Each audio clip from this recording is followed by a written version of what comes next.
ناظرین اب رخ کرتے ہیں سیالکوٹ کی جانب، جہاں اندھے قتل کا معاملہ حل کر لیا گیا ہے۔ دوست ہی قاتل نکلے، پولیس نے 2 ملزمان کو گرفتار کر کے پابند سلاسل کر دیا۔ تفصیلات کے مطابق تھانہ نیکا پورہ کے علاقہ ملو چھت میں بلاول مسیح عمر 25 سال کے اغوا کا مقدمہ نامعلوم ملزمان کے خلاف مؤرخہ 6 دسمبر کے دن درج ہوا اور 8 دسمبر کے دن پولیس کو بلاول کی مسخ شدہ نعش مل گئی، جسے نامعلوم ملزمان نے نامعلوم وجہ کی بنا پر اغوا کے بعد قتل کر کے پھینک دیا تھا۔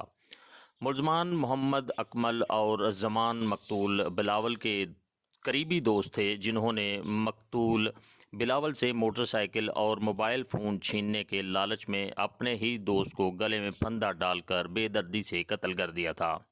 سیالکوٹ پولیس نے دونوں ملزمان کو گرفتار کر کے ان کے قبضہ سے مقتول کا موٹر سائیکل برآمد کر لیا۔ ترجمان پولیس سیالکوٹ کا کہنا ہے کہ انشاءاللہ میرٹ کی بنیاد پر تفتیش کو یکسو کر کے مقتول کی فیملی کو عدالت سے انصاف دلایا جائے گا۔ میرا کلوتا بیٹا سی، بڑا بیٹا ہی گھر چ کمائی وہ کرتا سی، لیکن ایک دوست سوار والے دن نوکری تے گیا جے، انہوں اورے دوستاں نے فون کر کے بلا لیا جے، اسی لبدے رہے ہیں، وہ نہیں ملیا۔ جمعے والے دن اور ایک ڈیڈ باڈی جڑی ہے اتھوں ملی ہے، پھر اسی پولیس نے اطلاع کیتی ہے، پولیس دی مدد نال اور ڈیڈ باڈی بھی ملی ہے۔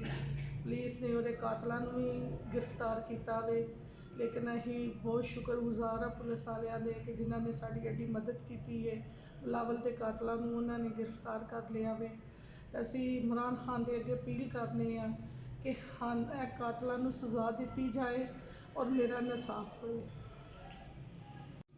بیٹے میرا اتنا بچہ غریب آ، میں اتنا ساڑی کو نہیں، بیٹے میرا یہی سہارا سی جڑا ختم کر دیتا ہے دوستاں نے، ہے بھی ساڈے پنڈ دے نمبر پچھڑ دے نے، انہاں نے دھوکھے نال کیتا ہے۔